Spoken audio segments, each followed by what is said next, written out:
Hello and welcome to the Day Zero update for February 22nd, 2015. I am Filippo D'Onofrio. I'm Patrick Mifflin. I'm Brandon Perkins. And I'm Theresa Samons. Packed house this week. Packed house this week, and a bit of a GameAddicts reunion as three of the four podcast members here are former GameAddicts staffers, so this ought to be kind of fun. Oh yeah. Kind of a nostalgic feeling already here. Yeah.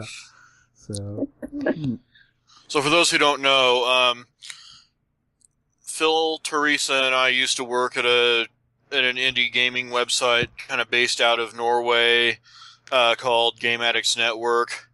It was basically where we got our start, and it was just a lot of fun, and so it's kind of cool just having the podcast here where brings a few members of the old team together. Yeah. Absolutely. Yeah. So you guys want? And then they invited a hick, and then they invited a hick like me onto it, and I completely ruined it all. It's all good. Yeah. So you want to get into what we're playing?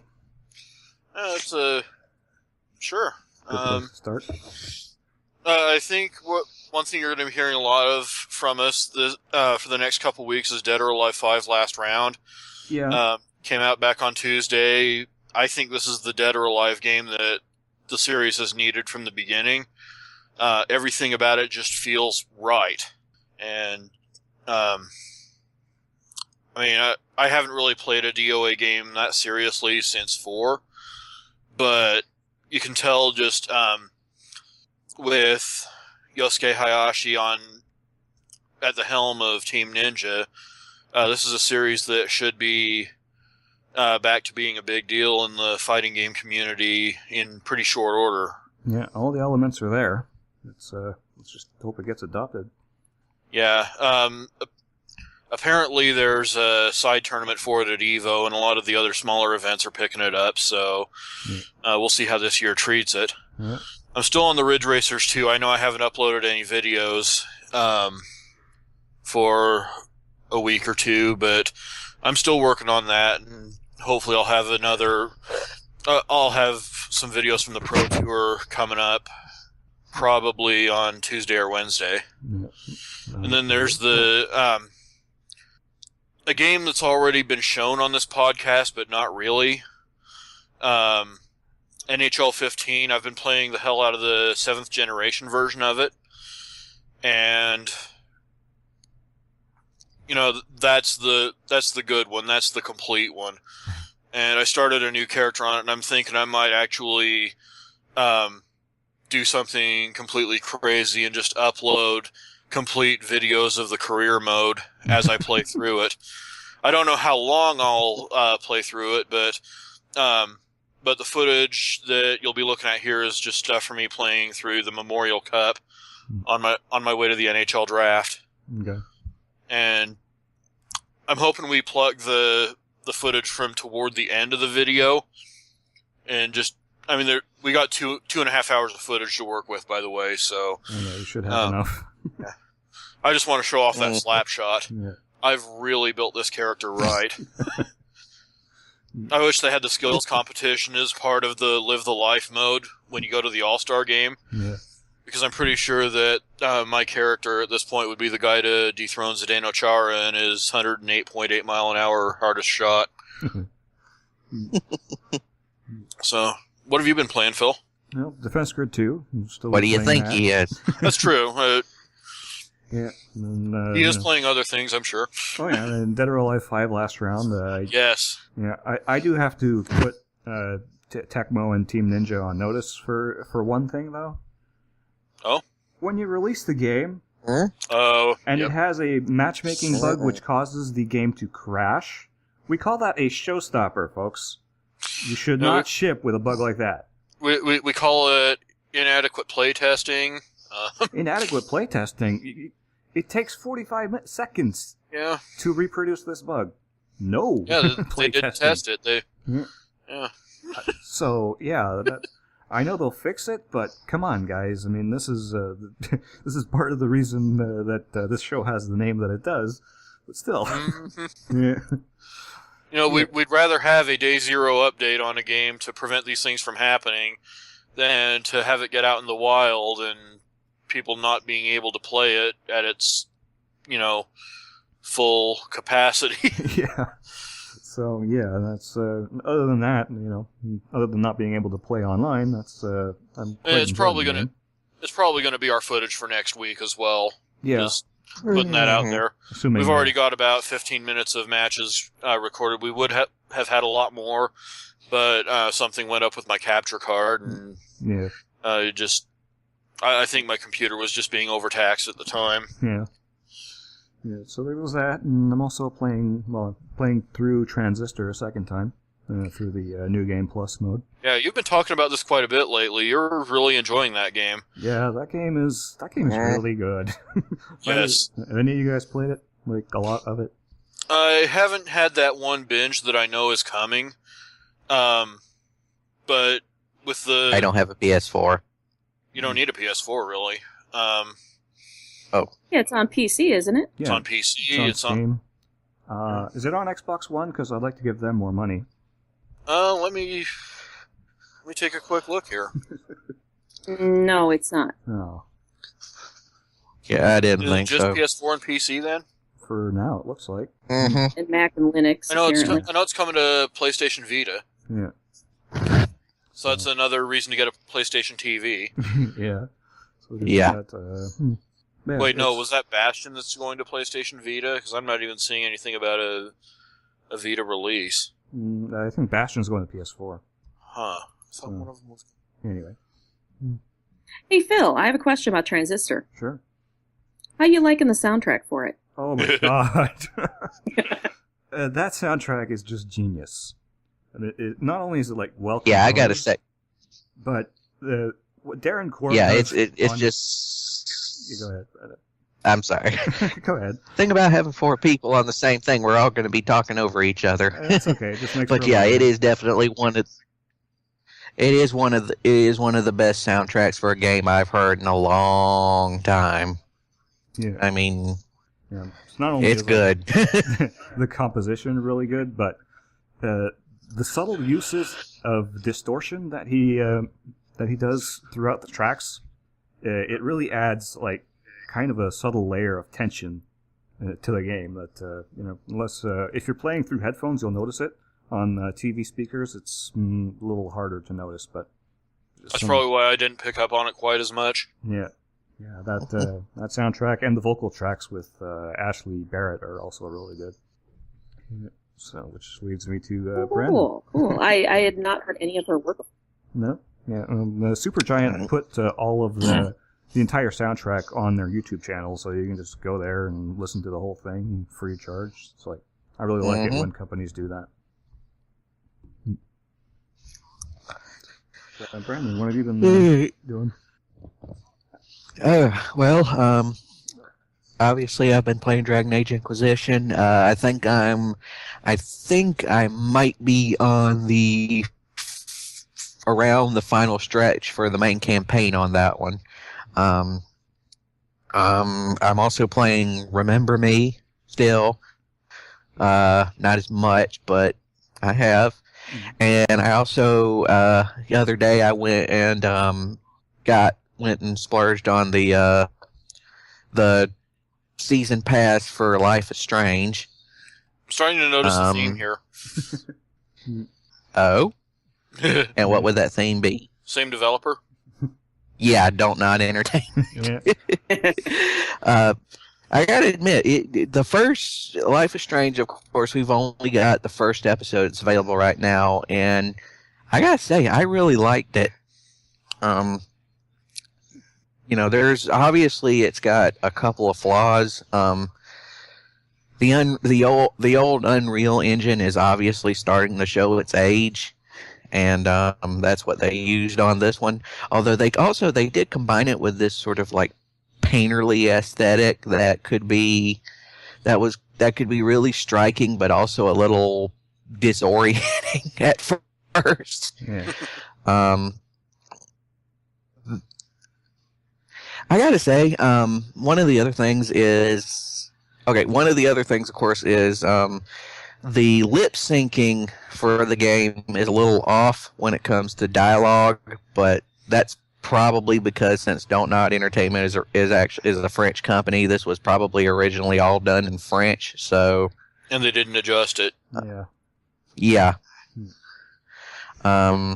Also, you can tell that these are a bunch of 30-year-old, 40-year-old people trying to write dialogue for high school kids. Yeah, it wasn't Polygon that said something about that. Yeah. How jarring that was. Yeah.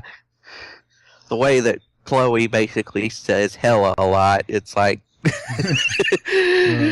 thought we were on South Park. I was like, stop saying hella, Chloe! See, I say that a lot, but I'm also 33. So Yeah. But it was quite good though, and you can basically call it.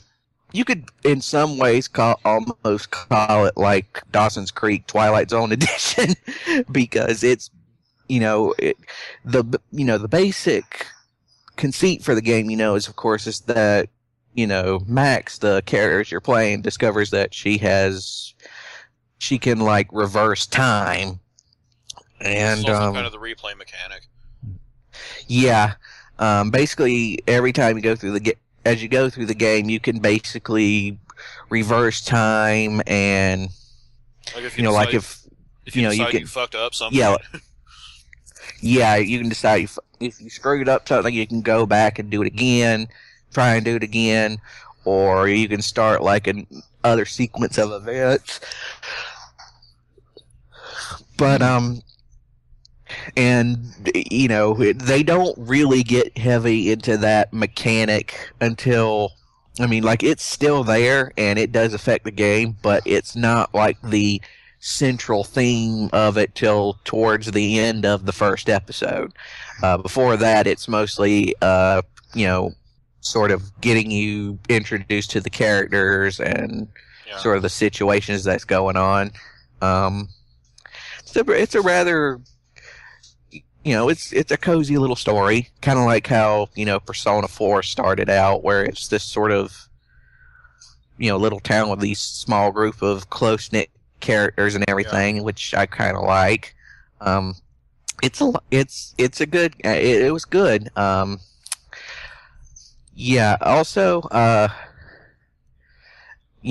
there's been folks who have sort of brought up the really like extreme homoerotic tension between Max and Chloe, and Chloe and I think her name is Amanda, which is one of the things in this game is that there's this girl that went missing named Amanda before the game starts that was friends with Chloe, and Chloe's she got lost. She disappeared like 6 months or something ago, and Chloe has been pretty much having a one-person campaign to find this girl, and they lay on the homoeroticism pretty thick in the game. See, I think we heard more about that during the course of its development than after it actually came out. Yeah. That's actually something a lot of folks brought up. That's something else I was going to bring up. If you've read a little bit about the struggles that Don't Not Entertainment went through to get this game published, you'll know the biggest problem they had is that every developer they went to kept wanting them to change the main character to a guy. Yeah. They basically had to fight tooth and nail to keep the main character a woman, and finally they found Square Enix who was willing to let them keep the main character a woman. Some of the best storytellers in gaming, go figure. Yeah. Think of it this way, think of Naughty Dog, they'll tell you, they had to basically fight tooth and nail to, when they did The Last of Us, to have Ellie as front and center on the box art for The Last of Us. That's Naughty Dog, somebody who, since the first Crash Bandicoot gang, have pretty much hit it out of the park left, right, and center every single time. And it also tells you how marketing... if somebody like Naughty Dog, who has an almost spotless track record in the gaming industry, has a problem with something like that, then there's an issue. I think the issue is marketing department megalomania getting out of control. Yeah. Mm-hmm. Likely so. Yeah. But that's the first episode of Life is Strange. Quite enjoyed it. Anybody out there who's listening who hasn't played it, give it a try. Yeah. It's a very unique and enjoyable gaming experience. Cool. Theresa, you been up to? Oh, I have been continuing to work on Mario Kart 8. We're still unlocking stuff. Doing a lot of gaming as a family there. Yeah. Did you get which the is season fun. pass? Nope, not yet. Some good stuff. May. Yeah? Oh, yes. Yeah. Oh, go ahead. Oh, no. What were you going to say about it? I was just going to say $12 for the season pass, and you get a ton of courses. Half of them are out now, half of them are coming next month, and 6 new riders and something like 16 courses. Oh, that's right. The ones that are coming out next month. Yeah, actually, we do have that. We've already played the courses that are already out. Okay. Cool. And then the next batch is going to be Animal Crossing themed. Yep, which is also something else I've been playing lately. Still playing. Still enjoying it. These kind of games, they just have a life. It's almost like, an MMO that you just keep going back to, but it's not. Yeah. So, yeah, we've been playing that. A little bit of Civ 5 and Pokemon. And then something probably just a little bit out there. We've had a measles outbreak in my area lately. So I've been playing the original Oregon Trail. Nice. Yeah. That just about fits my personality, I think. Yeah. So I was going to say, you may have been playing Contagium or something, but no, let's go all the way back. I also have a little kid in the house who likes to come over and take a look at whatever's on my screen too. So, so that presents its challenges. But nothing really new for me right now. It's I'm just rehashing in a way, and continuing on what I've been working on. Trying to decide what my next new thing is going to be. And I've been trying to steer toward a PlayStation TV for quite some time. I some gotta Trails say, in the Sky, some Persona, So it looks like a lot of good stuff there. Yeah. Yep. And I'm also waiting to see what I get for my birthday, because that's pretty much what I'm going to play next. Yeah. All right. So, moving on to the news. Yeah, we've got a little bit of follow-up from last week there, Brandon. Yeah, the folks doing the Windwalkers Kickstarter this week, they put up some more info. They gave us some gameplay footage. They described sort of how the game itself is going to work. A little bit more explanation on the game world and who it is that you'll be, and what your goal is, and what it is you'll be who it is you'll be going up against. Just to sort of give you the idea, I mentioned last time the whole sort of thing of the Windwalkers universe is the fact that it's all these folks living on this world that is constantly being ravaged by these extremely powerful winds. Well, the game itself is a action RPG roguelike. Basically what it is that you are a member in a group called a horde, and the horde's thing is their whole existence they keep walking towards the wind. Their ultimate goal is to find where the winds are originating from, because they don't know where the winds come from, and they don't know what is causing it. All they know is that they know which direction it's blowing, and that's where they gotta go. And because the winds are so powerful, the world that you're living in is always changing. So when you're playing this horde, and the thing is with the horde is each person in the horde has their own class. So there's first of all, there's the Pathfinder, who's the person in the very front of the horde leading the group. There's also like a weapons master or a defender whose whole thing is to fight off wildlife, pirates. There's also like this militarized group whose whole mission is to kill the horde at all cost. And he's got master of weapons like swords and crossbows and some firearms. He also has a little hang glider on his back so that he can actually fly up a bit over the horde and survey the area around them to see if there's any hazards or anything coming. They've also got like a mender, which of course is like a healer. They've got a character called a wind master, or an arrow master, which is basically their version of a mage. It's a person who has the ability to sort of harness the powers of the wind and can use it for defensive purposes. And the whole point is the whole sort of point of the game is you all have to stick together.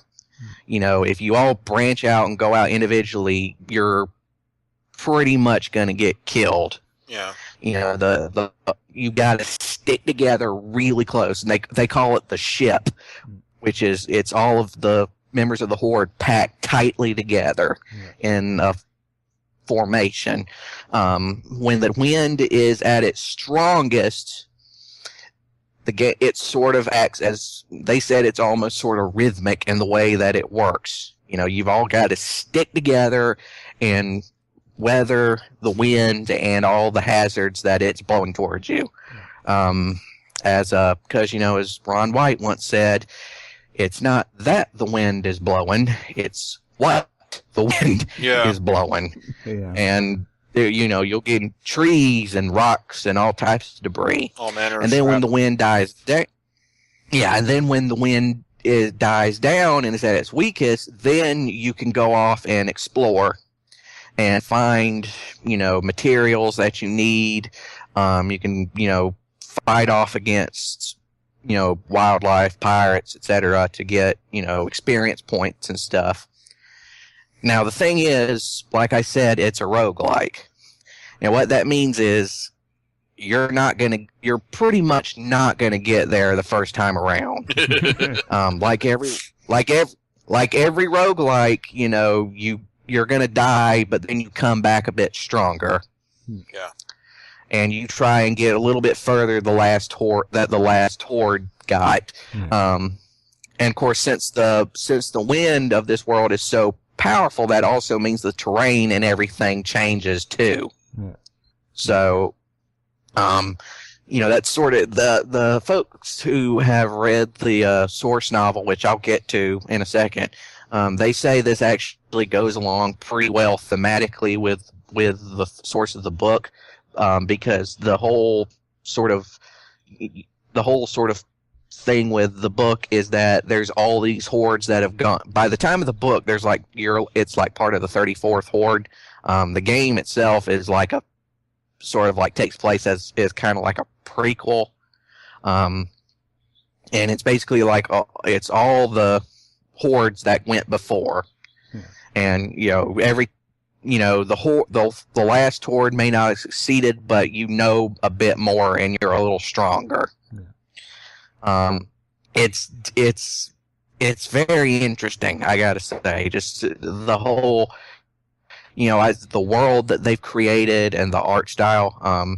Just for the record, no, the horde is not all men. You can actually customize the individual horde members for, you know, gender and cosmetics stuff as well as class and stuff like that. Just the whole horde. And really the thing is it's really good. Like I said, this is a transmedia project, so on top of the game, they've also got the movie that's going to happen, which is a animated film that actually is an adaptation of the book itself, which, like I said, the game is the prequel. There's also going to be the comics. They're actually planning on doing 3 different comic series. There's going to be an American type comic series, which is more based around the video game and the individual characters within it. Then they're going to have the hardcover, the French European style graphic novel, which is going to be like a straight adaptation of the movie. And then they're going to have a manga, which is a story of some of the game characters and movie characters as youth. I forgot to mention also, they actually, if just to show you just the amount of appeal that this thing has had to a lot of folks in the gaming and film world, they got Yoshitaka Amano on this project. Whoa! Yeah.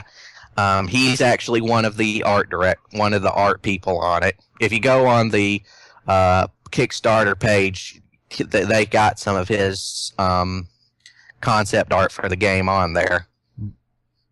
Wow. Yeah. Here's the thing. They've said, and I actually asked the folks over there myself. They've sort of spent a good lot of money already on getting this project together, and they've already said that they've got some investors in the wings ready to put some money in if needed. Hang on a second, Brandon. Okay. If the basic idea is, if for some reason, because they said they really strongly believe in it, and sort of the message overall of it, because that's another thing about this whole universe, is it's actually got something to say. You've got to think about this idea of this group of people constantly willing to risk their lives generation over generation against this all oppressive force coming against them, just so they can get a little farther to finally ending it. Yeah. That's we got some background stuff going on here. Oh Lord, who is it? I don't know. But there's it's the sort of message of solidarity and everything. People are really, they really strongly believe in the project. Yeah. They've actually got, here's something that's really going to blow your mind. On top of, I know that I said Elaine Damasio, the original author, is involved in writing the scripts and stuff for the game and the movie. They also got one of the writers from Letters from Iwo Jima on it, too. Huh. That's the Clint Eastwood movie. Yeah. But also, just to say it, if nothing else, we did have one other positive thing, which is that last week Elaine Damasio went online on YouTube and announced that they have that Horde of the Counterwind, which is the novel that is the best-selling, highly acclaimed novel that this whole universe is based on, and is considered to be an essential book in French science fiction. It has now gotten a English translator. It is set to be published in English sometime next year. Definitely. If nothing else, we've got that. Yeah, I think we did that. Going back to the game design that you and Well, no, I was just going to say something. I haven't actually looked into this personally, but you say action RPG, roguelike, given the setting and the entire concept, I'm almost getting a Seiken Densetsu vibe from Secret of Mana. Yeah. Mm-hmm. That's yeah. It's gonna be huge. If they can pull this off effectively, they've got a real game changer here, I think. Oh man. I mean, and like I said, Yoshitaka Amano is on this project, which should give you an idea of just how much buzz this affected in the production community. So tells me everything I need to know. But those of you who want to go, just remember the project. Just remember what I said. The project is called Windwalkers. They've got a thing on Kickstarter.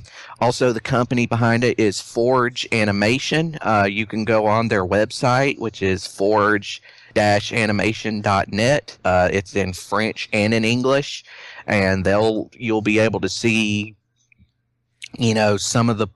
get some more information on the game world, as well as links to the Kickstarter page. You'll also be able to see some of the other projects they're working on. One other project they've actually got in the wings is another movie/game project, which is based on a heroic fantasy novel from French called Abysme, and it was written by hold on just a second. It's written by one of the big big heroic fantasy writers in that country, in the French speaking language. Hold on, let me go real quick. Okay, it's Abime, not Abysme. It's Abime, and it's by Matthew Gabriel, and he's a fairly prolific heroic fantasy author in the French language. He's also done a lot of work on pen and paper RPGs, and if some of you who are old school PC gamers may remember a 3D RPG adventure game from the mid-90s for the PC called Outcast, he also did some work on that game as well. Okay. But again, they're planning on doing a film adaptation, which will be sort of a 2D 3D hybrid, and they're also planning to make something akin to an MMO game for it. So they've got some very fascinating, interesting projects in the works, and I hope all this succeeds. I wish them all the success in the world, because they've certainly got my attention. Yeah. Yeah, I mean, I had a look at the gameplay footage that they posted up there. It looks a little rough right now, but you can definitely see that something is there. I am totally on board with this. I want to see this happen. Yeah. Yeah. Yeah. I really, whatever happens with that Kickstarter, we at least know that they believe strongly in this project, and they're willing to go through with it either way. Yeah. So, come hell or high water, that project's going to come through in some form. Yeah. The Kickstarter looks a little bit grim. Yeah, something could always happen. They may have a magic card up their sleeve, but like I said, even if they've said, even if the Kickstarter doesn't go through, they've got investors ready to help them out. They've still got all this talent behind them who are really behind the project. So again, Yoshitaka Amano, that's a big friggin' coup right there. It really is. Yeah. So there you go. Yeah. Go look at the Kickstarter page. Go look at their website. I'll post a link to the Kickstarter on the Tumblr page. So it'll also be in the show notes. Also, if you also just so you know, if you speak French, Alain Damasio, the author, there's like a whole website dedicated to the Horde of the Counterwind novel. Like I said, though, it's all in French, but if you read and speak French, it's there, and it'll give you, character bios and stuff like that. Yeah. I don't speak French, so it's still a cool looking site, though. Yeah. So from interesting sci-fi to something that's not sci-fi. We got news. But it's still good news. Yeah. Rock Band 4 is apparently a thing, and it's apparently going to happen. Mm-hmm. Do we know much more than that? Not really. They teased it last week with the first Rock Band 3 DLC in a long time, and they weren't really subtle about it either. Yeah. Yeah, Rise of the Phoenix and Back to the Shack. So it doesn't really leave much room for interpretation there. Yeah. I'm just wondering what they could do. I mean, other than go the same kind of route that Rocksmith did. The reports are that it's just going to be a new Rock Band game for 8th generation. So it's keeping the franchise alive as we move forward with a new set of consoles. Yeah. I mean, I still strongly believe, those music games still should still have a place in the gaming world. Absolutely. I mean, those, if you do them right, they're fantastic group gaming experiences. And look at what Guitar Hero and Rock Band have done for just awareness of and participation in music in general. Yeah. I mean, I gotta tell you, seriously, I gotta say, Guitar Hero is both the best and worst thing to happen to classic rock in a long time. Yes. It's the best thing in the world in that it introduced, the current generation to, all the old school rock bands, the Beatles and Nirvana and, Kiss and, Kansas of all people, and Boston and Journey and, stuff that, I was actually listening to myself all the way back in middle school, and everybody thought I was a nerd. Yeah. It exposed so And many now- people to Buckethead who were not ready for him. Yeah. That's the other. Or, side. Primus. Or Prime. Yeah. Or Primus. Primus and John the Fisherman. Yes. But the other thing though is it also made a lot of people think, hey, I can play guitar now. No, you can't. No, you can't. No, but But I fully encourage anyone who wants to get started because of it. The world always needs more musicians. Yeah. And it was funny too because I remember, I don't know how many of y'all watched the Fine Brothers channel on YouTube. They have the teens react to and kids react to and elders react to. Yeah. And one of the episodes they had was kids react to the Beatles, and it's 8-year-old, 10-year-old kids, and then they see the footage and and they were like, oh my god, I love the Beatles, and it's like, wow. Little 8-year-old, 10-year-old kids recognize the Beatles. Yeah. Well, there's something Guitar Hero and Rock Band have done right. That's when you know you got something truly timeless on your hands. Yeah. Mm-hmm. So it'll be- And the current high school kids, they showed, Nirvana's Smell Like Teen Spirit and, Heart-Shaped Box and the thing they did on MTV Unplugged concert to teenagers, and all of them recognized Nirvana. Yep. And I mean, and Kurt Cobain's been dead for almost 10 years now. 20 years, actually. Yeah. 20 years, yeah. That was 1994. Yeah, he died. Yeah, he committed suicide in 1994. And most of them recognized him. It's just good sample, the kids are all right. What would you guys like to see in a new Rock Band, though, since we're talking about it? Oh. How about not a story mode? Yeah. Yeah, I'm on board with that. yeah, that's what killed Guitar Hero. It's true. Yeah. I really don't I mean, know when I say not a story mode, I mean there can be like a sort of, you start out in a basement and you end in a stadium. That's fine. Yeah. Like those little cutscenes that were in Guitar Hero 2, I'm totally cool with that. Yeah. Because those are just fun. Yeah, that's cool. But actual story no thank you. Yeah, we don't need Gene Simmons narrating it just Guitar doesn't Hero. work. That's just no. No. Just, let's not do that again, No. please. Yeah. Now, if you want to make another Brutal Legend and have Gene Simmons narrate it, that's fine. But yeah, definitely get on that at least. Not Guitar Hero. Yeah. I don't really know as far as anything that I'd want to see added to a next generation Guitar Hero Rock Band kind of game.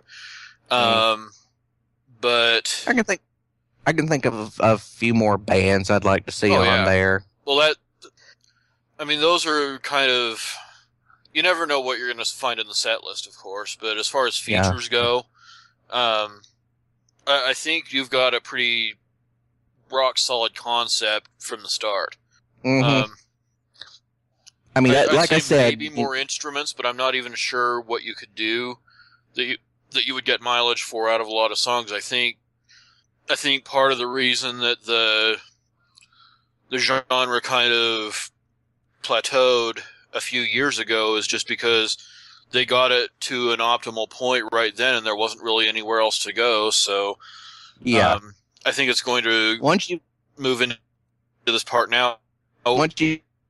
Phase where you got to just really 6.5, microphone, guitar, bass, drums, and keyboards. That's pretty much it. I can see add on anymore. I could see them adding another guitar for, so you could have like a singer, rhythm guitarist, bass guitarist, lead, and so you can just have the whole Dragon Force. Pretty much. By the way, that's another great thing Guitar did, is it introduced the world to Fire in the Flames, which is one of my favorite songs ever. And random fact, Wonder Boy fans over at Dragon Force. Really? Yeah, I know that. Wonder Boy and Pac-Man. Yep. If you've ever listened to Fire in the Flames, the Herman Lee, the guitar player, he puts a lot of video game sounds into his music, and you can hear the Pac-Man sounds in the Fire in the Flames. That's just him and his guitar. Yeah. They have an interesting problem, though, going forward if they're going to be bringing Rock Band 4 to like the next gen, current gen consoles now, in that they've got such a huge library built up on the past gen consoles, and people have already invested a huge amount of money. I mean, they got to find a way to grandfather that in. Yeah, because I've got I've purchased 800 songs here, and so. I don't want to be the guy who has to port all those over, but somebody has to do it. Yeah, so you got to figure out a way for those to carry over, because it'll be a lot of work initially, but it'll give people who've already spent a lot of money on the game a nice built-in library that they can just jump right into. Yeah. So that would be nice. And also the question of licensing, and that's going to be a fucking nightmare. Yeah. American copyright law, folks. Yeah. Gotta love it. Yeah. So, moving on from Rock Band, a recent interview with Hajime Tabata over at Square Enix. Things are coming along really well for Final Fantasy 15, I have to say. But all things considered, the number that was reported for completion was 60% on Final Fantasy 15. Now, to put this in a proper context, back last fall when he was doing all those interviews in support of the game and everything, he put that same completion percentage at 55%. Since September, they've made 5% progress on finishing the game. Oh my. Now, that being said, apparently, on an optimistic side of it, it sounds like that 5% was just a ton of grunt work, engine work, under the hood stuff, getting the game together. So, I would say so, because if you've seen footage from that demo they released recently online, if that's what the game's going to be, that's pretty significant. Yeah. So apparently the hardest work is done, and Tabata has said that he thinks that the next 20% of the development cycle will come pretty quickly. Mm-hmm. So, of quickly enough to get the game on track for a holiday release? Probably not. If I were a betting man, I would say that we're probably looking at a Final Fantasy 15 release in spring 2016.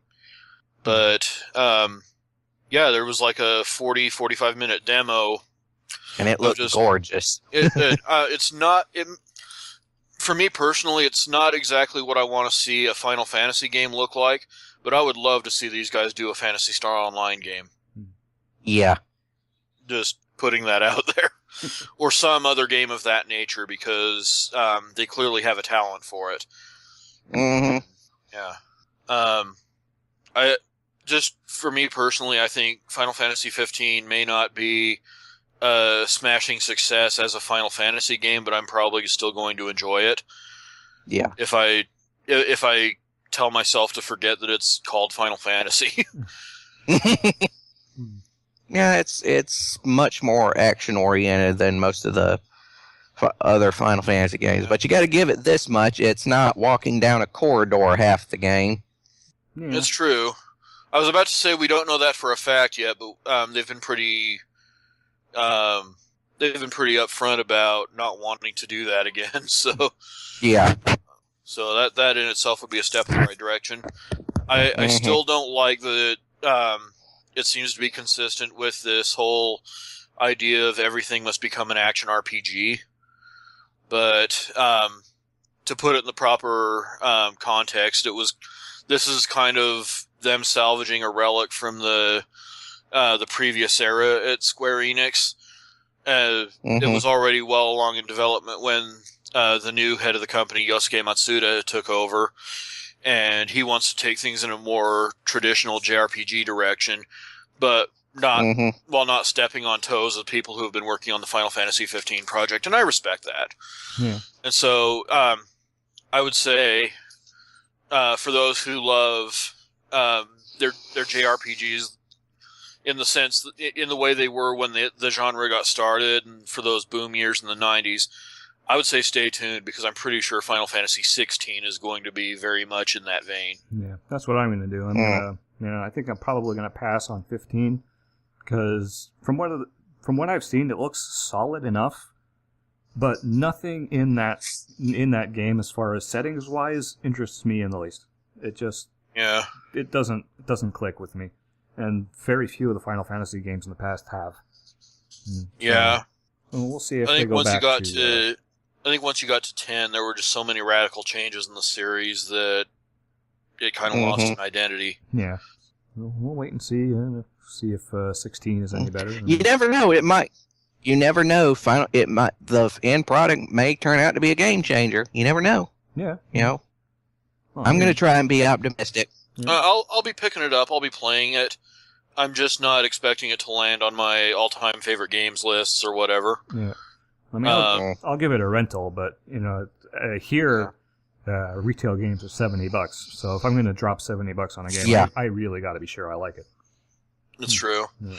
I've got my pre-order for Type 0 HD, so I'll be getting the demo for it. And you can rest assured I'll be streaming and capping stuff off of that. Okay. So well, Phil, think of it this way. You got to pay $10 extra for something, but guess what? Guess what else you get? What? You're Canadian. You get free health care. That's true. Yeah, I do get that. Well, and not just the extra money for the game. You've got a lot of other things that you can pick up and play too that you may enjoy more. So I can't blame you for not wanting to buy it, but to rent it to give it a good shot. Yeah. Theresa, have you been following this one at all? No, I haven't been following 15 because I still haven't played some of the, actually, I'm a little behind. Let's just say that. Yeah. What's the earliest Final Fantasy you've played? Well, Final Fantasy 1. That's why I started dating my husband, so I could, sorry. I questioned that wrong. I actually phrased that wrong. What's the latest Final Fantasy that you've played? The latest I finished was 10, and I started 10 too. I went, bleh. and I left. Yeah, I really do not like 10-2. Oh wait, I'm probably one of the outliers who like 12. 10-2 because it brought back the ATB, it brought back the job system, and so I was just a happy little puddle of goo with a controller in my hand, feeling like I was just being immersed in the things that make Final Fantasy what it is to me. I know I'm one of the outliers on that, but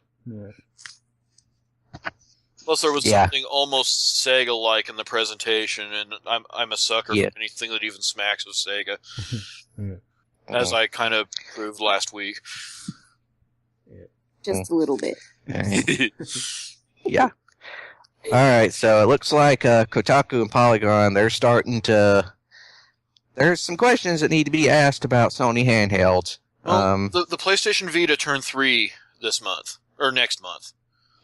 And, it's not a sales phenomenon. The people who have theirs and have them for very specific reasons love them quite a bit. Myself being one of them, as an owner of a PlayStation Vita and 2 PlayStation TVs, and possibly a third one coming. Really? Yeah. Why? Reasons. It's kind of...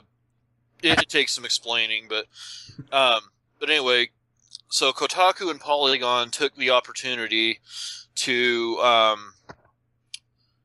present some of the questions surrounding Sony handhelds, whether they should make another one, what they should do if they do, what people think of their PlayStation Vitas in general, and so on and so forth. It's really interesting to think about. But I think one of the main problems with the PlayStation Vita is that it sort of accidentally stumbled into some of the trappings that Nintendo intentionally, or you'd swear intentionally, does. Like releasing a product and then having a better version or an alternative version further down the road. If Sony does this again, and I really hope they do, because the PlayStation Vita is such a fantastic JRPG platform that, I take mine with me wherever I go, and I've got a 32 gig memory card loaded in my PlayStation Vita. I've got one in my PlayStation TV. Almost exclusively JRPGs, like straight up just. But the fact is, I look at the PlayStation TV and I think it's a great platform, despite its shortcomings. I think if Sony does a third handheld, they have to integrate the two platforms. They need to make a handheld that, it's as hardware intensive as they want it to be, because they love making really beefy handhelds, and I'm never going to begrudge them that. Put the HDMI port on it. Let us just feed it out as a controller, and then we won't have those compatibility problems with the touch screens and so on. Not to mention not having to buy another piece of hardware further down the road when they realize that it actually is a fantastic idea to consoleize it. Yeah. And they already knew that it was a good idea to consoleize their handhelds, because one of the very first things they changed on the PSP was to put a component out port on it. So they already knew that this was something that people wanted to do. And there are so many good JRPGs and so many good games in general coming to the PlayStation Vita that kind of fly under the radar, that deserve better than to be relegated to a handheld. I mean, these are games that belong on the TV, and having the ability to just make that happen with a port on the unit itself, rather than having to release a console version of the handheld, it's just kind of ridiculous to me. I can't argue with the price point. $100 can't be beat, but nope. And now $80, but I don't know. I think it's something that sit down, hash out everything they want to do with it, and make sure they get it right from the very beginning. Yeah, Mm-hmm. that's fair. But you mentioned it. I will say, PS Vita is a really, their niche is that they've gotten a lot of great Japanese games. It never on thought that it was a system. PlayStation. Yeah. Whereas you could make a very good case that their console arm kind of has had that identity crisis, particularly over the last 8, 9, 10 years. 10 years. Yeah, the problem I think that Sony's And now facing with the Vita or any of their handhelds, actually this has been a problem with every single handheld they've ever released, is they have priced themselves out of the market. Yeah. And by the time they drop their price, Nintendo has already Nintendo's ran circles around them. Yeah. So Yep. if they're going to come up with another handheld, they need to be competitive with the price of the 3DS at the time, not, price themselves above it. And not even matching it, but getting close enough to it that they can get a good foothold before, because Nintendo handhelds of late, they become sales phenomenons every time without exception, but they also take a long ass time to get their traction. Yeah. I mean, to the point where the DS, the 3DS, the new 3DS, well, we don't know anything as far as what the new 3DS is going to be doing as far as long-term traction goes, but the 3DS the DS and the 3DS both got off to dismal starts, and the doom and gloomers were out in force. Mm-hmm. That's when Sony needs to just come out aggressively, get to within $30 to $50 of it, and start pouring out those must-have games. And, there's no telling whether they could line up the timing that closely or not. But it would be good to have a third handheld project kind of in their back pocket. Yeah. To throw down, because with Nintendo just launching the new 3DS XL, it's probably unlikely that they're going to be launching a new handheld anytime soon. But have the project in the works and get ready to strike, because when they do release an actual successor to the 3DS, it's going to take quite a while to really get it going, unless they change their approach considerably. Yeah. So, I think that would be very much to Sony's benefit. Yeah. With a theoretical third handheld. Mm-hmm. And for fuck's sake, no proprietary media. Yeah. Yeah. We have micro SD cards. They work. Let's just use those. Yeah. Mm-hmm. Okay. And now we got to talk about the order. Yeah. Oh boy. Do we have to? Oh. Well, we should touch on it. Oh. So you know what it's like when there's a horse race, and then one of the horses basically snaps his leg right out of the gate. You know what's going to happen to the horse. Yeah, that's pretty much the Order 18. Yeah. Sorry. Sorry, Shane. We got to put you down. That pretty much happened to the Order 1886. Yeah. So what happened? Somebody got a hold of an advanced copy, and I'm just going to say this from the beginning: if you get a game early, congratulations. Play it, enjoy it by all means. Doing a complete playthrough Let's Play a week before the game comes out is probably not the classy thing to do. Yeah, that's kind of a douchey move. But it did point out some apparently very legitimate flaws with the game. Specifically, a grand total of a 5 to 7 hour campaign between the Let's Play and what some reviewers have since reported. It's somewhere in there. Somehow in a 5 to 7 hour game they repeated boss fights.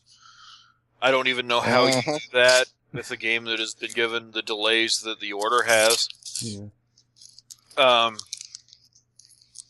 Even when it was just being shown to the media, there were already reports of it being catastrophically linear. Like that it's a borderline rail shooter. Yeah. But once you get to the Let's Play, there were no apparent replay incentives to speak of, no unlockables, no New Game Plus. See, now that right there was what really kills it for me. Yes. Because, I mean, there's nothing wrong with a short campaign if it's good and it makes you want to go back and do it again and again. Yeah, you need that incentive. And honestly, I would much rather play a great game that has a 5-hour first player mode that will keep me coming back time and time again than a 40-hour game that's just pumped with filler and is generally overall weak from start to finish. But you... Final Fantasy 13. Yeah. So the point is that we're not attacking short games here. We're attacking short games that are devoid of replay value. And like short games that are actually good, Mirror's Edge, Heavenly Sword. Star Fox those 64. Were Star Fox 64. Metal Gear Solid.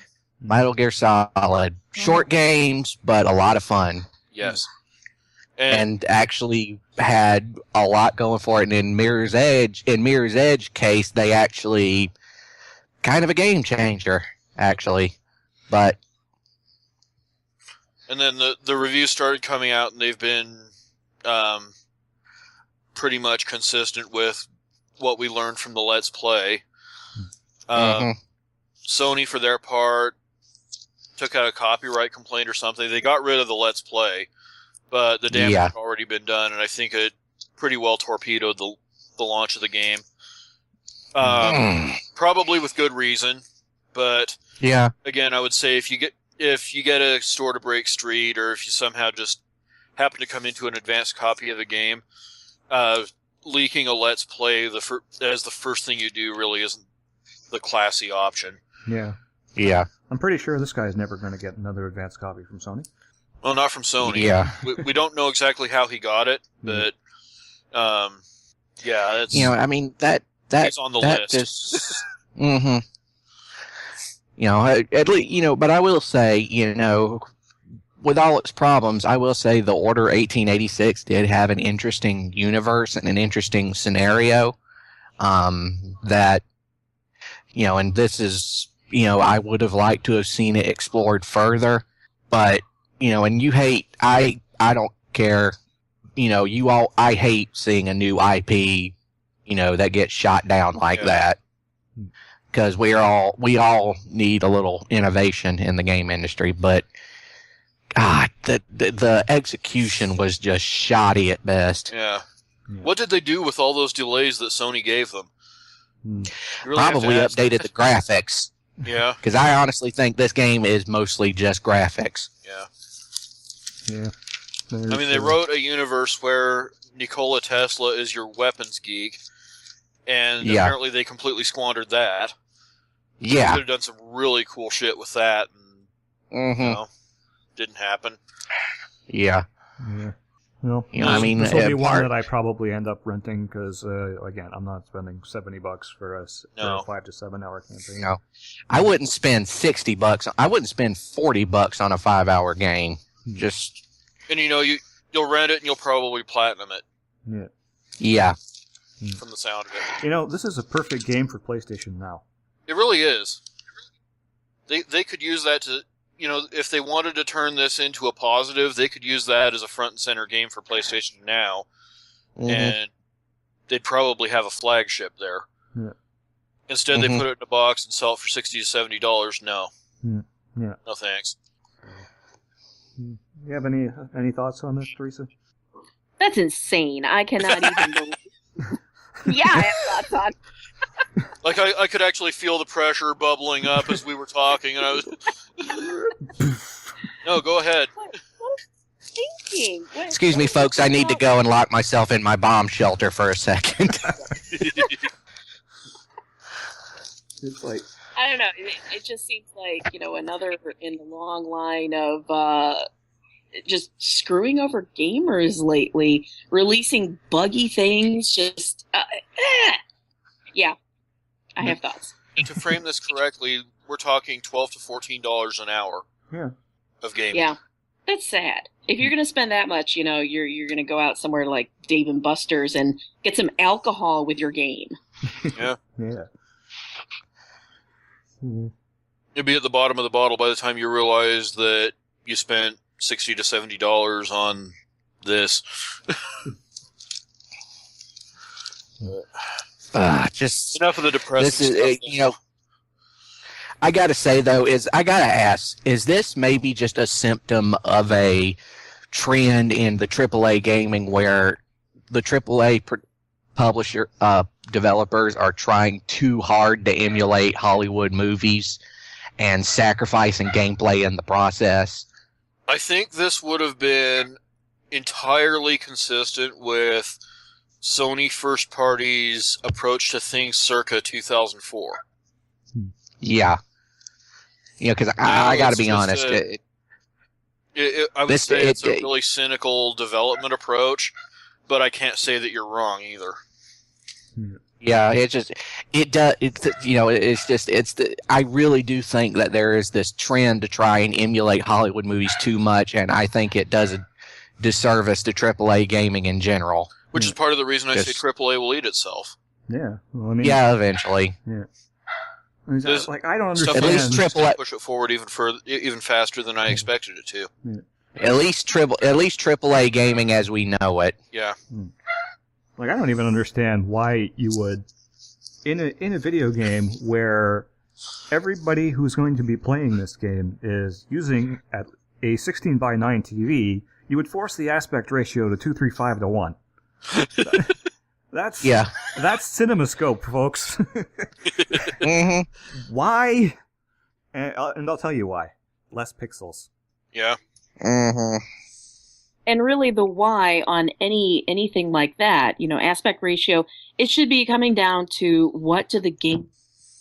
And they don't care because apparently they think we're going to spend money on subpar things. So I encourage everybody out there. We almost did, but vote with your wallet. Yeah. Vote with your wallet. That's what I'm going to do. Yeah. I mean, I'm not saying that I'm against the idea of like an interactive movie or anything, but, because believe it or not, I actually did really like Heavy Rain. Yeah. Beyond Two Souls, not so much. Wasn't Heavy Rain like 40 when it launched, though, or was it 60? It was 60. Oh, I think, wow. Yeah. But, but that's not what the order was supposed to be. Yeah, it was also fairly long and well written, actually. But was it replay value? That's not what the order. Yeah, kinda, because there's different endings and everything. So yeah, but that's not what the order. Yeah, but see, that's the order 1886 is not supposed to be an interactive movie. It's supposed to be a third-person action game. Yeah, that's what it was sold to us as. And what we ended up is getting a cutscene fest with occasional gunplay, and that's it. Yeah. Okay, I'm depressed. Let's move on. Yeah. So for better news out of the PlayStation brand, Sony is in the midst of some restructuring. PlayStation brand doing fantastic. Sony could be doing better. And all indications are that, well, what they're doing is they're categorizing all of every branch of their business as what they're calling growth drivers, stable profit generators, and volatility management. And Sony is taking their entire gaming business, not just PlayStation, but other arms of it as well, and they're categorizing that as growth drivers, something to build the company around as moving forward. Things like their home electronics arm, their cellular divisions, those are going to be in the volatility management category, and I wouldn't be surprised if they slowly phase them out entirely. Yeah, I think there seems to be a shift here in their approach. They seem to be shifting away from the very low margin commodity stuff Yeah. I mean, they've already sold their computer division off. I wouldn't be surprised if their cell division and their audio-video division and their TV division all get sold off eventually as well. Yeah. So, you know, it's all in... Kaz Hirai has a plan here, apparently, so let's see how he does. And not many people know the PlayStation division better than him. Yeah. He knows what it could be, and I think he has a pretty good idea how to get it there. The Order 1886 notwithstanding. Yeah, not entirely sure exactly how they could have possibly bunged that one up. But yeah, it seems you had freaking Nikolai Tesla as one of the characters in your game. How could you screw this up? Yeah. Seriously. Takes talent. Yeah, that's Something a else. special talent. To be fair, you're talking about Sony restructuring themselves and everything. I always found it kind of ironic that corporations these days basically run themselves like Soviet-era bureaucracies. Yeah. Except instead of just, restructuring or selling off your, one of your branches, you just send them off to Gulag. But but they're basically doing their 5-year plan here. So, yep. And as a segue from that, GDC's right around the corner, and they are going to have a 4-hour Project Morpheus feature. Yeah. That ought to be very interesting. Yeah, this is what I actually expected PlayStation Experience to be, but I guess they weren't quite ready for that. But now, imminently, Project Morpheus is going to be front and center, and that tells me that we're going to be seeing it by the holidays, like in our hands, on our heads, as it were. On our heads, in our brains. Yes. Yeah. So a 4-hour presentation or whatever they're going to be doing over at GDC. That's going to mean you're going to have a lot of developers coming out of that presentation in a puddle, basically. Yes. Yeah. So. Not a dry seat in the house. Yeah. It's nice that they're getting there. Kind of wish they had gotten there sooner, but we still have no real news of whether Oculus Rift is even going to be a thing, even though they continue to say it is. They're pretty insistent about it. Yeah, so it's good to see Sony's pushing forward with it. Yeah. I just wonder if it's going to be PS4 exclusive or if they're going to let you use use a PC on the other end of it. Because I know what I'd rather do. Yeah. I've been under the impression that it's a PS4 accessory, but that would kind of limit its potential as well. So we'll see what they've got in mind. 4 hours, that's time to cover a lot of shit. Yeah. They've got something in mind, and we're about to find out. Are you a fan of VR, Teresa? Been following what's going on here? Teresa? Sorry. Microphone malfunction. Oh. No, I have not been following that. Yeah. Oh, well. Okay. I've been wanting to go over to Dave and Buster's and play that Star Wars Battle Pod thing that I've been hearing so much about. I haven't heard about that. Oh, you didn't know that? Okay, you know what Dave and Buster's is, right? Yeah. Okay. They got this huge thing called the Star Wars Battle Pod, which is basically a immersive arcade experience where there's literally this pod that they put you in that's covered with screens, and you basically, it's sort of like an on-rail shooter, but it's completely encased in this pod of screens with sound and everything, and it's like you're playing an on-rail Star Wars shooter, but you're completely immersed inside an X-Wing. Huh. I could see that being. I could see that being. As you were talking about. Yeah. Talking about VR, I was like, that was tangents, folks.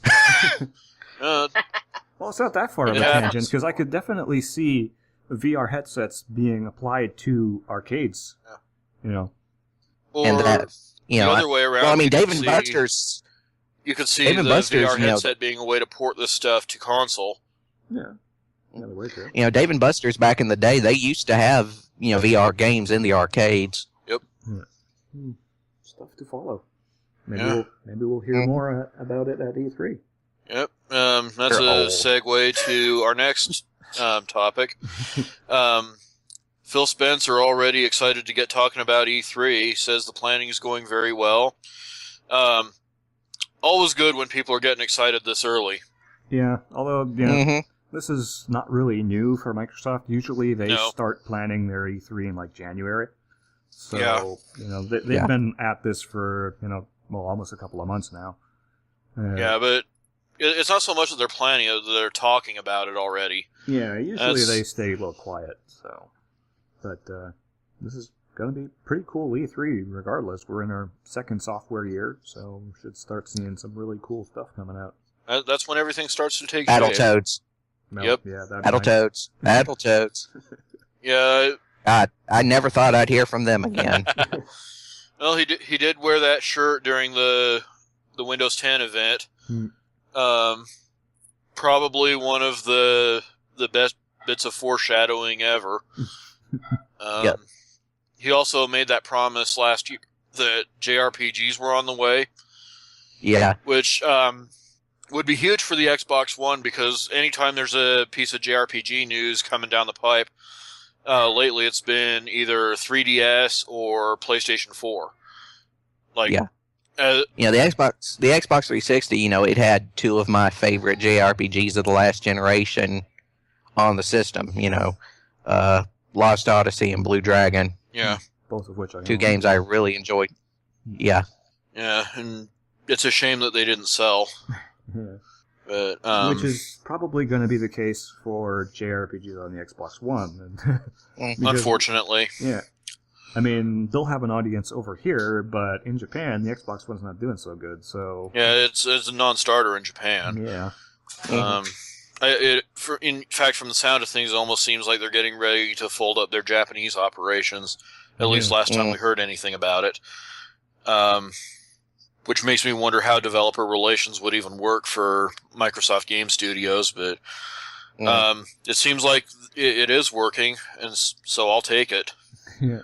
I'm looking forward to seeing what they've got in mind, and I hope we get to see if maybe we'll see Kingdom Hearts 3 this year.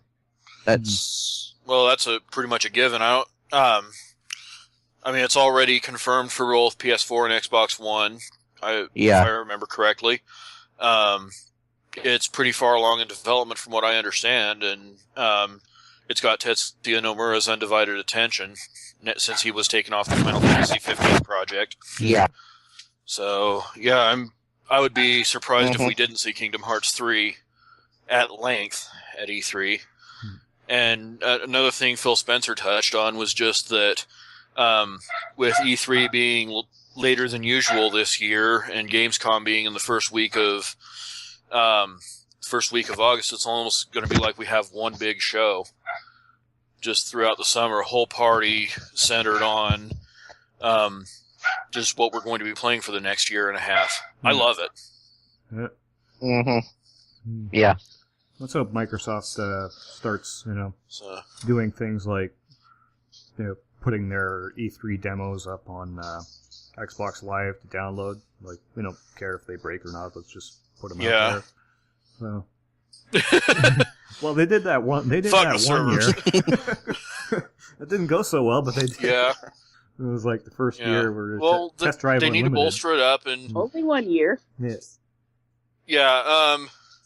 They tried it, and the servers got murdered, and that kind of scared them off. But I think things have grown to the point now where it should be safe to start opening the floodgates and really share the E3 experience with the end user. Yeah. And when that happens, I think we're going to start seeing E3 taken to whole new levels. Yeah. Mm-hmm. You got E3. I mean, if done correctly. Hope so. E3, Gamescom, TGS, GameStop. Is Nintendo gonna? Yeah. That's a thing too. Is Nintendo actually gonna make an appearance at E3 this year instead of just a conference? We don't know. Still TBD, but I'd be with the lineup of stuff that they've got. I'd be very surprised if they didn't show. They have to support Star Fox. They have to support Zelda. Yeah. And then there's that other next wave of stuff that's still in the pipeline. They swear Shin Megami Tensei Cross Fire Emblem is still a thing. They got to support that.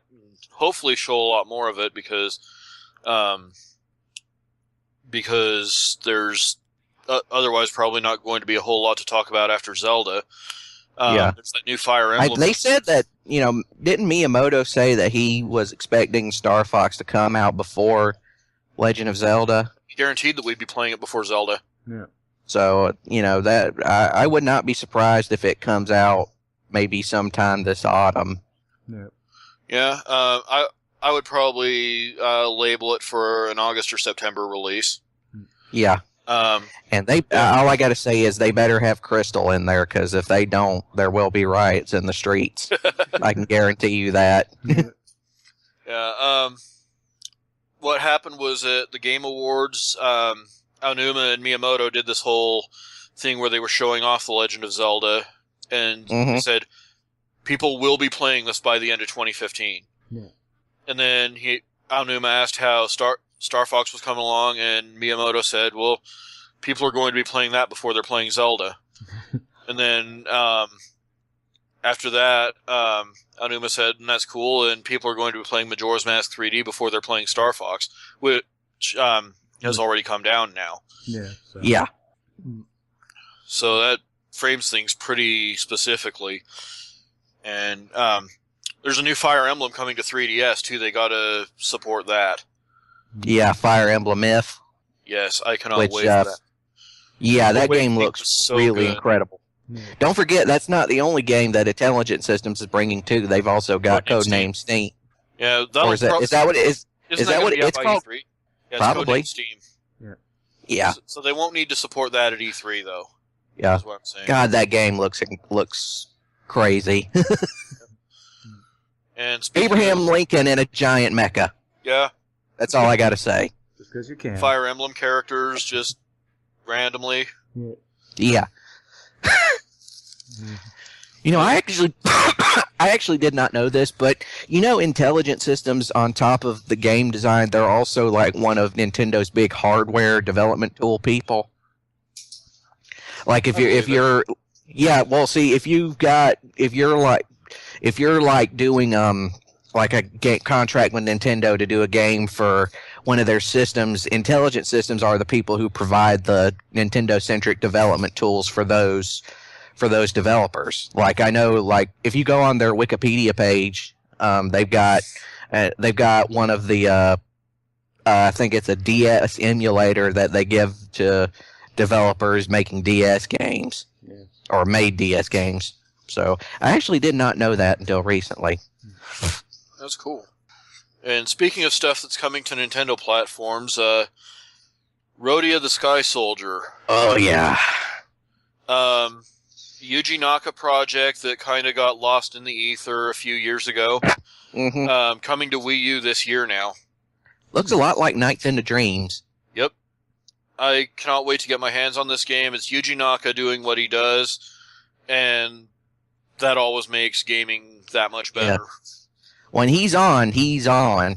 Yeah. I mean, I just got to say, too, the first time I played Sonic Adventure on my Dreamcast, and I played the casino level, and I was in the pinball area, and I got knocked up into the top of the pinball, and then Knights himself actually appears. Yep. Hell yes. Yes. The casino scene. It was so easy to time out on that one. But God, it was so much fun. It was. And hopefully this leads to a more full-time return of Yuji Naka to the gaming industry, because we need him to be more active. It's just better when he is. Yeah, he's one of the greats. He is one of those developers who can bring a real sense of wonder to a gaming experience. It's true. I mean, this is the man who gave us Shenmue. And that was Yu Suzuki. No, that was Yu Suzuki. Right. God, sorry. What we need is for still Nights and Dreams. Great game. Yeah. What we need is for Sega to reconcile or do whatever they got to do to get him back into the fold and revives Naka. Okay. And revives Sonic. Yeah, get him back with Sonic Team. Yeah, because if there's anybody who could do it right, it would be him. Yeah, did he work on Sonic Adventure 1 and 2? I can't remember. Yes. Yeah, he did. Okay, but I so think that's he one also of the worked reasons. on Sonic 2006, so I probably shouldn't say too much there. So, did he? I think so. I hope not. Yeah. Oh well. Shit happens. I think Sonic. Yeah, but like I said last time, Sega, Archie and Sat AM Sonic, they've got great continuities there. Yep. Use them.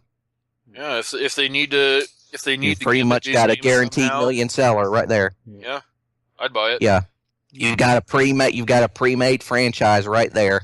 Yeah.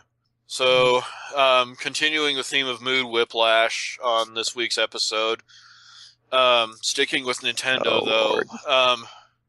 So turns out Satoru Iwata is really a fan of Metacritic, which is disappointing. Mm-hmm. Yeah. So disappointing.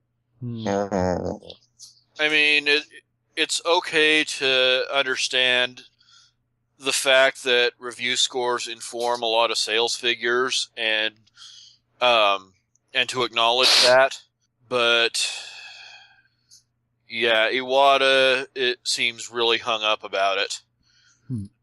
With the news of the official Metacritic seal, if they had been going the way of trying to do a PlayStation Redbox greatest hits, that would be great. If they had done some sort of greatest hits theme based on sales, but based on the reviews, no. Just no. No. Yeah, no. No. Yeah. Less of that, please. We don't need that. Yeah, it's Yeah. You always have to remember video game reviews you have to take with a grain of salt, because you have to remember there's always the chance that money has been changing hands there. Yep, and has been the case. There's been that cloud hanging over the gaming media since 2007. Yeah. And so Jeff Gerstmann was fired from GameSpot because he didn't give Kane and Lynch the review score that IDOS bought and paid for. And sites like like for example, I love Game Informer. I have a Game Informer subscription. They're one of my favorite magazines. But Game Informer is a subsidiary of GameStop, so always keep that in mind. Yep. So Iwata, I guess it was a shareholders meeting or something, was really, really excited about how well Nintendo's games were performing on Metacritic. While, at one point, he acknowledged that it wasn't flawless, and then he just turned around and basically exposed his own obsession with it. I can't really put it any better than that. The link to there'll be a link in the show notes to Kotaku's entire coverage of it. And you cannot face palm hard enough. Yeah. You cannot head desk hard enough, and you probably don't want to. Just, God damn it. Yeah, that about sums it up. Yeah, it's just, it's kind of just sad and depressing that Nintendo is going that route. I mean, you'd be happy that your games are performing well on Metacritic. Shouldn't you just be happy that your games are performing well? Yeah, especially now. Like, they just barely crawled out of the red ink, and this is really what you want to zero in on? Yeah. Especially after, the dissolution of Club Nintendo. Yeah. And did they not learn anything from all of the reviewing and whatnot, all of the data that we were sending to them about why we were playing these games, what got us there? I don't understand. Yeah, I just don't understand. It's usually because we have a history with the game, and we played in the franchise before. They should know this. They've been around for God knows how long. Well, we know how long, but yeah. Remember, we're old, so Yeah. Yeah, but we're not that old. Hey, I mean, now, this is Nintendo my started last off in stage. Yeah, but by in gaming terms, we are. Yeah. Yeah. We are, yeah. And then I guess continuing the Nintendo shit show, they have clarified their position on why the smaller new 3DS did not come to North America, and that entire reason has to do with brand streamlining. They've got it to the point now where it's the 2DS, the 3DS, and now the new 3DS XL, where I guess they felt they didn't want to confuse people with I don't know, I can't even get through this whole sentence without On the head desk. Yeah. Okay, brand streamlining. Let's just start there. You have B, and then you have S. That's pretty much what that boils down to. Because if you're going to streamline your brand, you should do it across the range and across regions as well. Yeah. I'm actually surprised to that end that there isn't some kind of new 2DS that gives you, that second analog functionality, then, some of those features, maybe not all of them, but at least gives it the functionality that it needs to play some of these new games that are going to be coming down the pipeline, like Xenoblade Chronicles. For it. I mean, Yeah, if they would I would buy it. Yeah. There's a lot of people who don't. I actually really do hope. Yeah. If there's one thing to come out of the whole new 3DS debacle, at least, more, Xenoblade Chronicles will be more widely available. Yeah. Because that was my favorite Wii game, period. Just. I can see it. But, damn it, Nintendo, we want to like you. Yeah. I mean, they really got do. How much revenue they're missing out on with those faceplates, too. Yeah. Yep. Yeah. You'd Just, think they'd be all over that. It's not something that I would go for personally, just because I go after the XL automatically. My hands are too big for me not to, and so. Well, I have to go for the big ones because I can't play on a tiny screen. I just can't. That is an issue. My eyesight won't allow it. Now, see, and I'm on the other side of the spectrum. I see these little pictures, of these cute little things that look so lightweight that won't hurt my wrists, that will fit my hands well, and that will fit in my damn bag so I could take it with me without it weighing a ton. Because, I'm not only packing mine around, I'm packing my kids around too. Yeah. Well, aren't you just Miss It's Dainty? not here. Yeah, but I get it. Yeah. I understand, though. Yeah, and it pisses me off a lot. Yeah. Do we know if the new 3DS is region locked? I believe it is. Okay, well that's. Oh God. I believe that the 3DS was kind of Nintendo's foray into region locking handhelds. Stupid. Sorry. No, go on. No, this is good podcasting. Go on.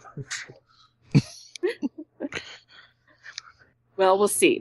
You know what? There's always a way around stuff. You never know. Yeah. You never know. So, to pull the actual marketing quote, was a senior manager at Nintendo of America, Damon Baker, said, "We're a different market, and now we have clear differentiation between these three systems. Before there was a very limited difference between the 3DS and 3DS XL other than size. It was the same resolution, same functionality, and then, now there's the 2DS, 3DS, new 3DS XL, all of which have their own functionality and features. Do you want them to have all their own functionality and features? No. You're intentionally castrating the lower-end systems? God. Fuck.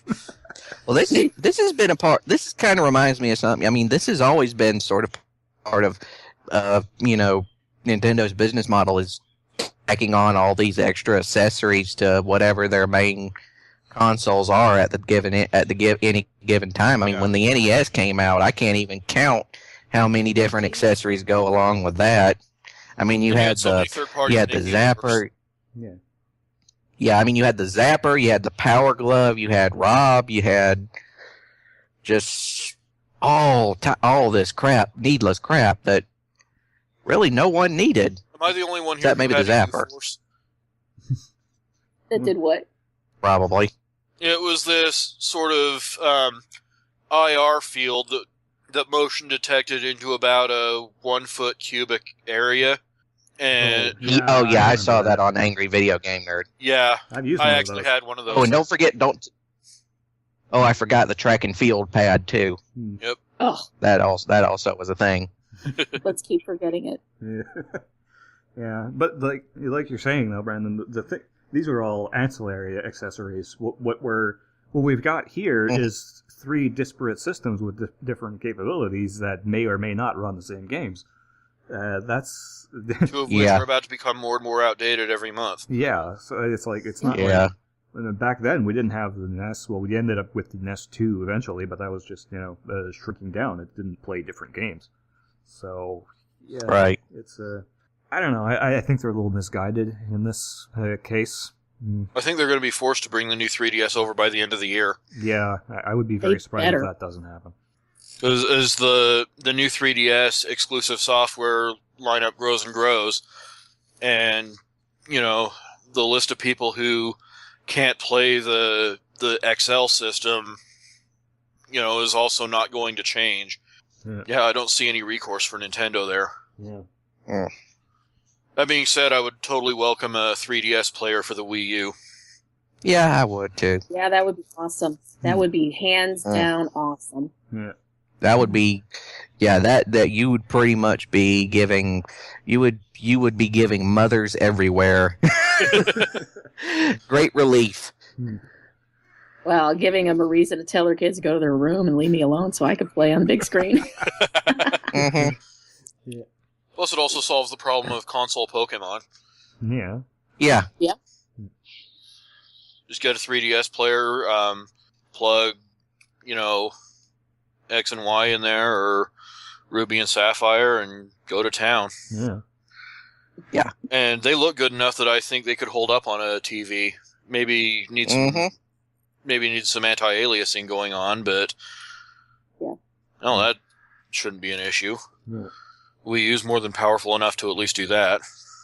Yeah. So, we've got another news item here where Nintendo, it seems pretty convinced that the Wii U gamepad's potential has not been fully realized. This comes from Iwata himself, and so I don't know if he's got particular ideas in mind or if this is just kind of waxing philosophical. I think a better question might be if it still matters. Because, the Wii U, a lot of the software coming out for it, not all of the software, but a lot of, it's starting to move past that. And furthermore, everybody knows QOL is somewhere in the pipeline, somewhere waiting in the wings. Mm-hmm. And so, I think they've gotten everything, out of the Wii U controller that they probably need to. And it might, here's another thing to think about. The Xbox One's $350 right now. Yeah. That's $50 above the Wii U. Yeah. Wouldn't it be in their best interest to kind of maybe remove the controller from the package and get down to $200 as quickly as possible? Of course. Patch some of the key games to not rely so heavily on it. And, when I say key games, I mean stuff like Super Mario 3D World or, stuff like that. And to me, this is more, typical Nintendo. I mean, they'll release a platform, and early on in its life, in the first couple of years, developers will have absolutely no idea what to do with it. Yeah. This was the case with the DS, and then some very good DS games, first party by Nintendo, obviously, started coming out and started showing how to use that platform properly. I think we're probably going to see the same thing for the Wii U. Yeah. And then there was that whole oh shit moment with the Wii where I think we talked about this way back on the old Daiken Kai podcast, where Miyamoto admitted that Wii Music represented the last of the R&D prototype software that they'd cooked up when they were selling the Wii U to upper management, and that they really hadn't come up with any further such ideas since then.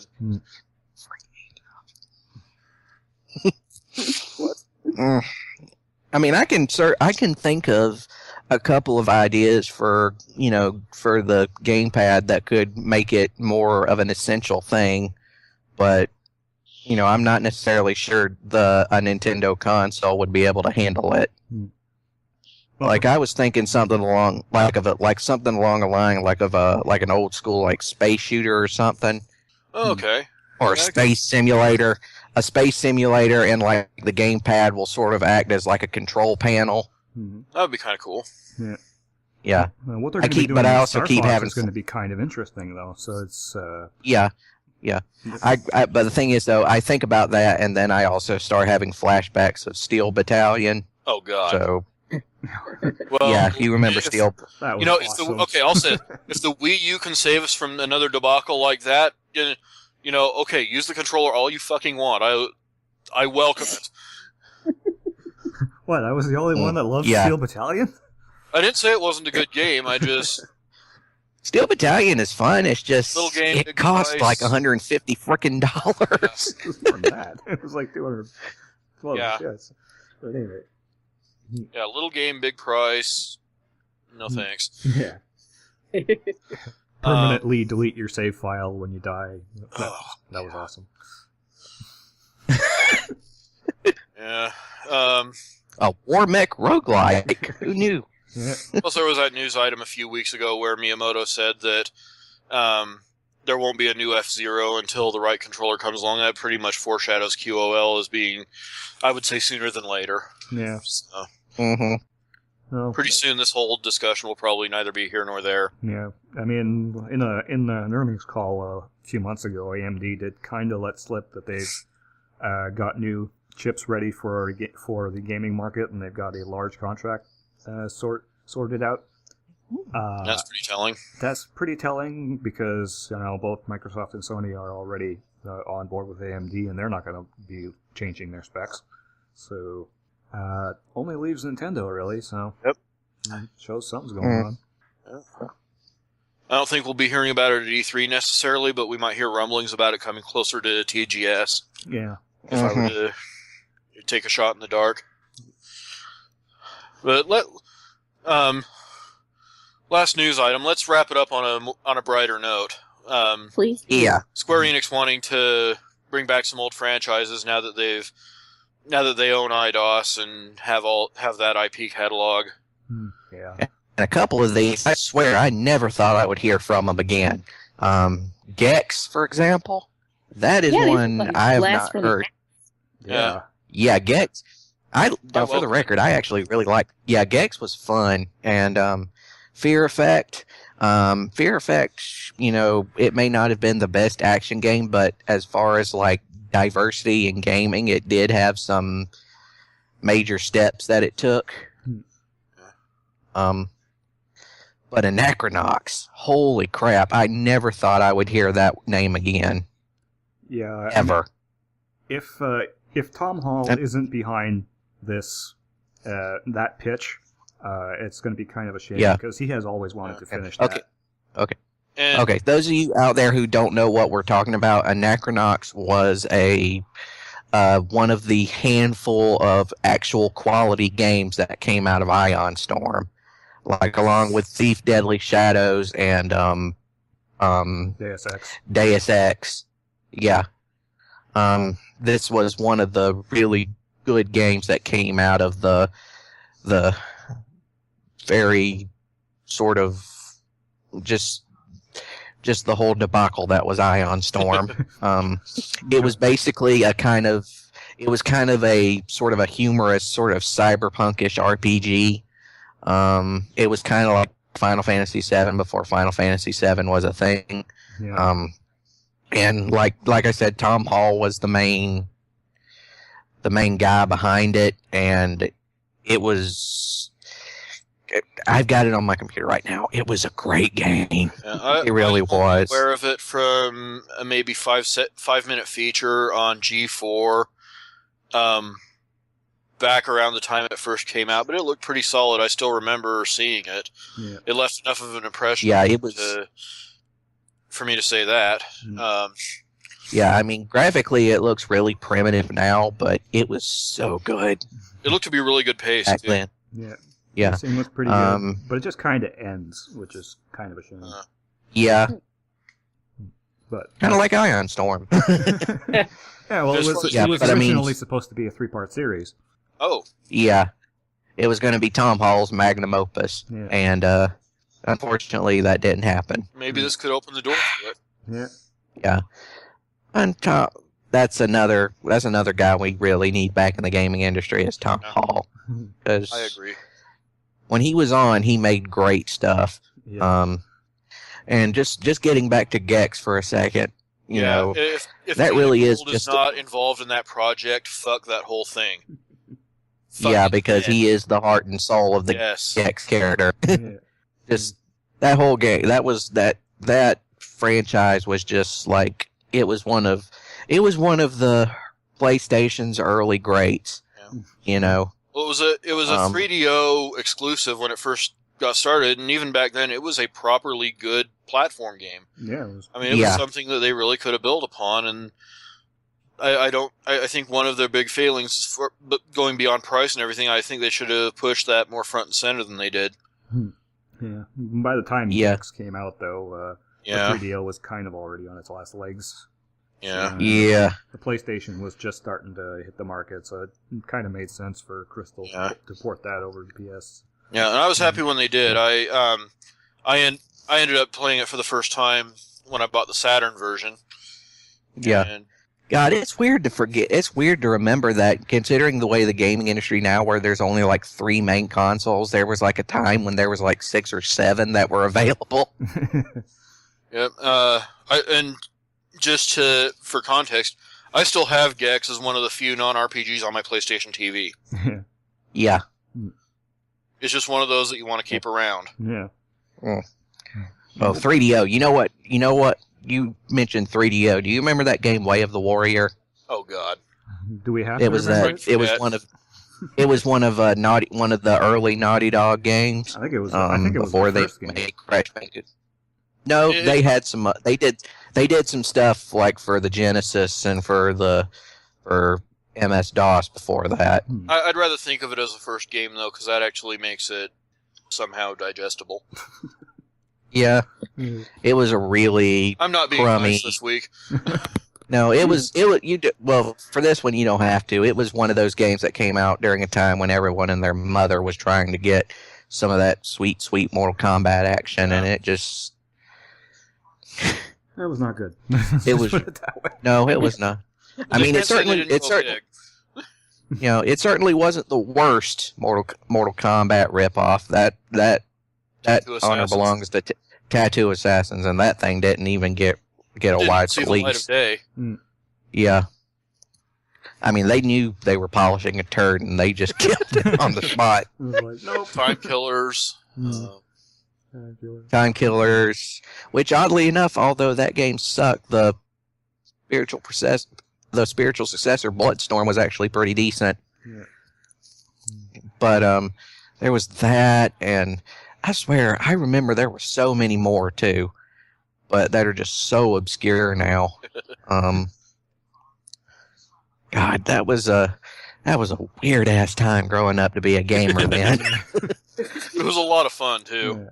I was consuming Ninja on the Jaguar. That wasn't very good either. Oh God, that was that one. I mentioned Primal Rage before, and it was just a weird time to be a gamer, but it was also so much fun. And then Virtua Fighter came out. All the chaff, then you were pretty happy. Yeah.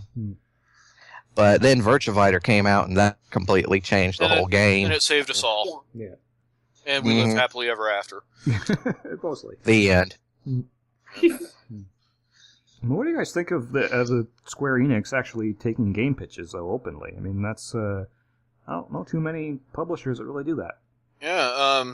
Well, it's not just that; they're specifically taking pitches from indie developers, which I love everything about that. Yeah.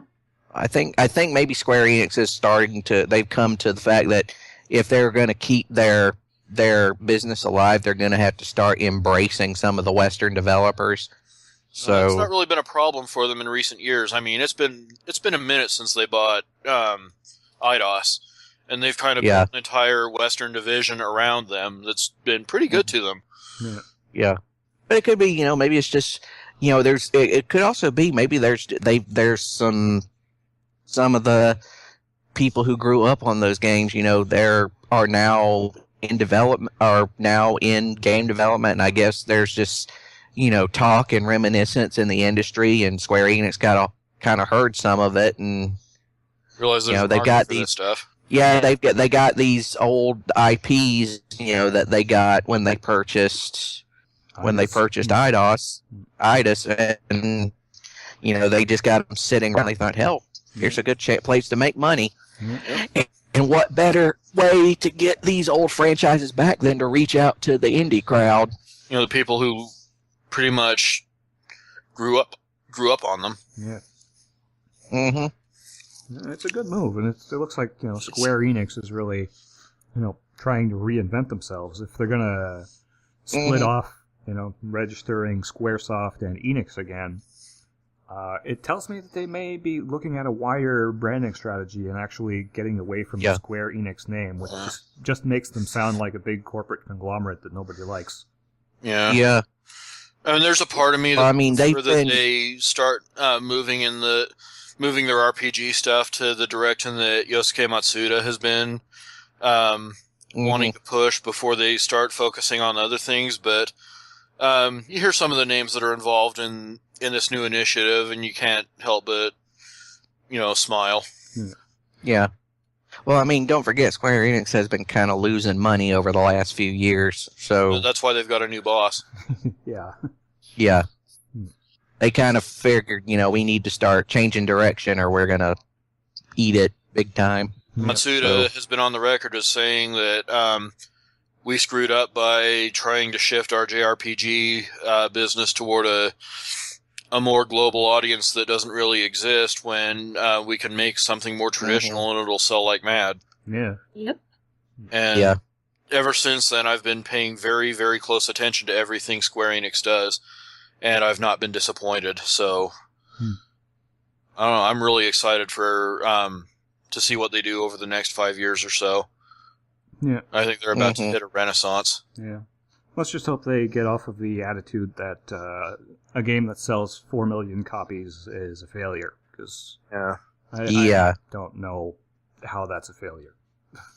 Depending on how much that was money they piss. Well, that was in. Yeah, I mean that. But the thing is that all that is entirely Square Enix's fault. Yeah. It's not Crystal Dynamics' fault. It's not the Tomb Raider's fault. I mean, the game sold well, got great reviews, and by all accounts will be a success. But Square Enix pissed away so much money on other projects. Yeah. This is just that coming back to bite them in the ass. There ain't no other way to say it. Yeah. And that's probably part of the reason they also have a new boss. Yep. Mm-hmm. Meanwhile, Yoichi Wada, the old boss, has a pretty good gig running their cloud gaming arm now, Shinra Technologies.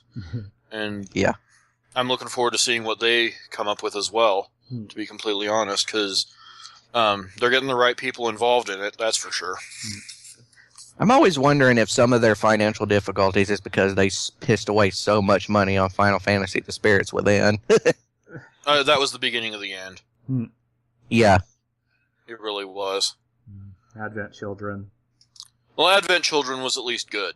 Yeah. Advent Children at least was worth watching. So, and I don't think it cost nearly as much money as Spirits Within did. Yeah. No, didn't. So, winding down, last week's question of the week about Voice of Dissent and whether I should occasionally do an inverse of the original concept instead of playing popular games that I didn't really care for. Also, occasionally playing less popular games that really resonated with me. I was buried under exactly one comment. on that. Sort of asking for clarification on what kind of games I'd be playing on that. You could definitely expect something like Grandia 3 to be on there. As probably the best example. Maybe some Battle Arena Toshinden, just because I feel like playing Battle Arena Toshinden. Mm-hmm. You wouldn't get 4 episodes out of that to be damn sure, but you know, get a half hour or so out of it. Yeah, it'd be entertaining. Battle Arena Toshinden is the only fighting game where you can play a Russian dominatrix. Never really thought of it that way. But yeah, so that's just a couple of ideas of stuff of games I'd be playing on those kinds of episodes. I've still got it down to 2 possibilities or what I'm going to play next, because the last Suikoden episode did go up a couple days ago. But moving on to this week's question of the week, in light of the fact that Dead or Alive 5 last round just came out, well, we want to hear from you guys. Do you buy cosmetic or otherwise non-gameplay centric DLC? I think that can invite some pretty interesting responses. And so, I'll personally admit, I did buy quite a bit of the stuff for Virtua Fighter 5 Final Showdown. Because there's so much cool customization shit that you can do with that game that you want the options there. Yeah.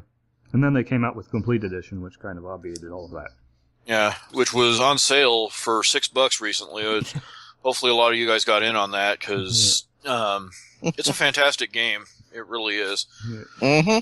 Yeah. But I'll admit I have bought a couple of cosmetic customization packages here and there.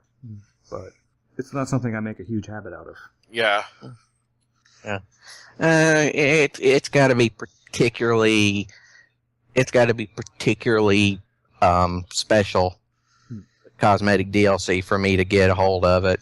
Yeah. Just if it's just a costume, it's got to be a pretty outstanding one. Yeah. Like one that I actually want to have my character wearing. Yeah. Yeah. For example, I mean, if Tecmo decides to release Ein's DOA 3 outfit, I'll get that. Which one are you talking about? The Black Duster. Oh yeah. Yeah, I can see that. Yeah, which is not. Oh, another. I did buy some of the Street Fighter 4 ones as well. Now that I think about it. Yeah. Nope. Pretty simple. My favorite word, apparently. I mean, it would add up to a whole lot of money if you ended up getting everything for $5. Yeah. I mean, it's like $90. Nope. Yeah. I guess if you had, a little self-control about you and didn't go for everything, that would probably be. I mean, I wouldn't put anybody down for doing it, but for me personally, nah. Yeah. Nah, I'll save the money for something else. Like actual games. Yeah. Yeah, it would be nice. I mean, if it comes down to, buying 2 DOA 5 outfits with my, say I got $4 in my Microsoft wallet, and, say Another World 20th anniversary being on sale for $4, I'm definitely going to go for that route. Yeah. Mm-hmm. Yeah. Be interesting to see what other people are thinking about this one. That a show? I think, not sure, but yeah, I think that's a show. Yeah, it was something at least. Pretty much. Yeah. It's a lot of fun. Yeah, whatever it was. Just before we go, just remember, Windwalkers, go to the Kickstarter page, take a look at it. Yep. Really interesting project. Come hell or high water, they're planning on getting that project through. So I really hope it does, because it's a really we need more innovation in the gaming world, and that is a very unique game. It is. If they can pull it off effectively, it's probably going to be a game changer. So, also remember, Forge Animation, they're the people behind it. Go visit their website, forge-animation.net. And go take a look. All Remember, it's in French and in English, so... right, well, I want to thank everybody for watching, and I am Phil D'Onofrio. I'm Patrick Mifflin. I'm Brandon Perkins. And I'm Theresa Samons. And we'll see you all next week.